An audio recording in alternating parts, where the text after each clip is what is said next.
मैं शायद quota system पे इतना बिलीव नहीं करता और मैं चाहता हूँ कि हमारे बच्चे, हमारे नौजवान ओपन कंपटीशन पे आएँ और वो कम्पीट करें और उनके अंदर कम्पीट करने का जज्बा और अदर कि हम बैसाखी का सहारा लेकर हम आगे आएँ। लेकिन हमारे मुल्क के हालात कुछ ऐसे हैं कि यहाँ पे इस सिस्टम को लाना पड़ा।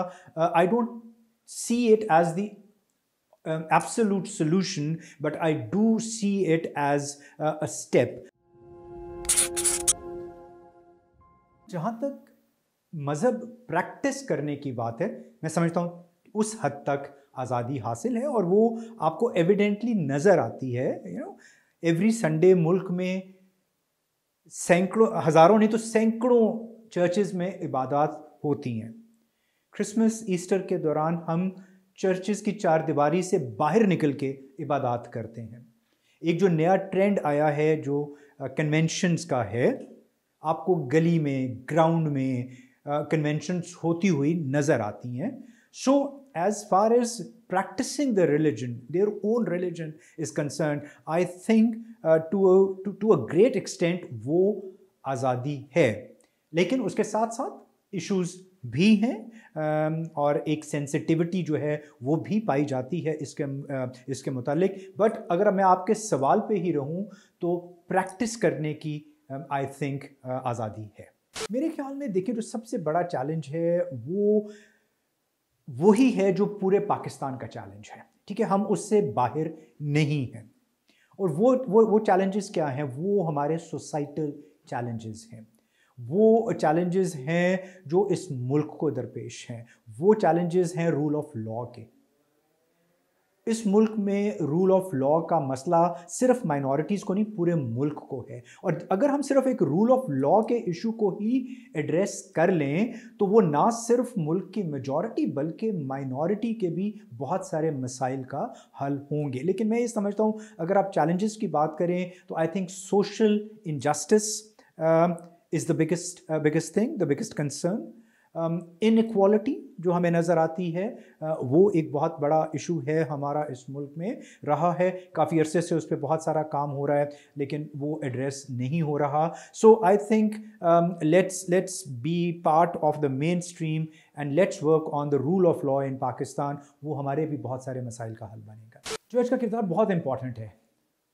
इसको फॉर्चुनेटली कह लें, मैं इसको अनफॉर्चुनेट नहीं कहूँगा, फॉर्चुनेटली कह लें कि चर्च कहीं पे भी था, चर्च का हमेशा एक सेंट्रल रोल रहा है। और आप देखते हैं कि बहुत सारी रिलीजियस एक्टिविटी तो चर्च में होती है, बहुत सारी सोशल एक्टिविटीज़ जो हैं वो भी चर्च के इर्द गिर्द ही हो रही। आप एग्जांपल ले लें, आपको जो स्कूल्स हैं वो चर्च के इर्द गिर्द नज़र आएंगे, आपको हॉस्पिसेस जो हैं वो चर्च के इर्द गिर्द नज़र आएंगे। सो चर्च का एक बड़ा सेंट्रल रोल रहा है क्रिश्चियन डेवलपमेंट में। और मैं समझता हूँ कि अभी भी church can play a very very important role in developing our youth, in developing the next generation of leaders in Pakistan. उसमें जो एक चीज़ मैं चाहूँगा जो पाकिस्तान में हमें करने की ज़रूरत है कि हमें अपने नौजवानों को सिर्फ रिलीजियस लीडर्स नहीं बनाना। We have to make them social leaders, we have to make them political leaders, we have to make them financial leaders. तो चर्च को थोड़ा सा अपनी बाउंड्रीज़ को एक्सटेंड करना है, but I think church has a very very important role. And if the church, मैं इसको ट्राइका कहता हूँ, एक triangle, the church leadership, the political leadership and the social leadership, if we can all work together, I think we can do lots of good for our youth in the future. I don't think they're enough to uplift the community, but I certainly believe that there are एक step वो ज़रूर है। Personally मैं शायद quota system पे इतना believe नहीं करता और मैं चाहता हूँ कि हमारे बच्चे, हमारे नौजवान ओपन कंपटीशन पे आएँ और वो कम्पीट करें और उनके अंदर कम्पीट करने का जज्बा और अदर कि हम बैसाखी का सहारा लेकर हम आगे आएँ। लेकिन हमारे मुल्क के हालात कुछ ऐसे हैं कि यहाँ पे इस सिस्टम को लाना पड़ा।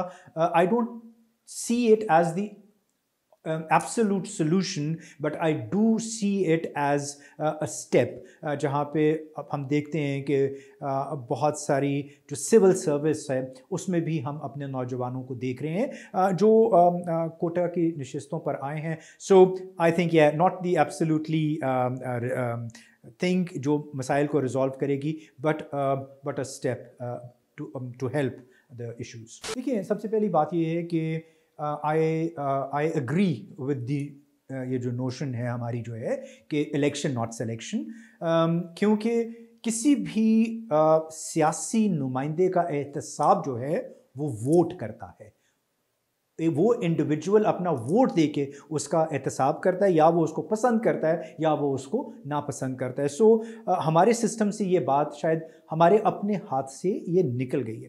لیکن اس سے زیادہ جو امپورٹنٹ چیز ہے جو میں یہ سمجھتا ہوں وہ یہ کہ ہم لوگ شاید اس پہ تو شاید متفق ہیں کہ الیکشن ناٹ سلیکشن، لیکن ہماری ڈیمانڈ کیا ہے ہم اس پہ متفق نہیں ہیں کہ اس کا آلٹرنیٹ کیا ہے، کیونکہ مختلف لوگوں کی مختلف ڈیمانڈز ہیں.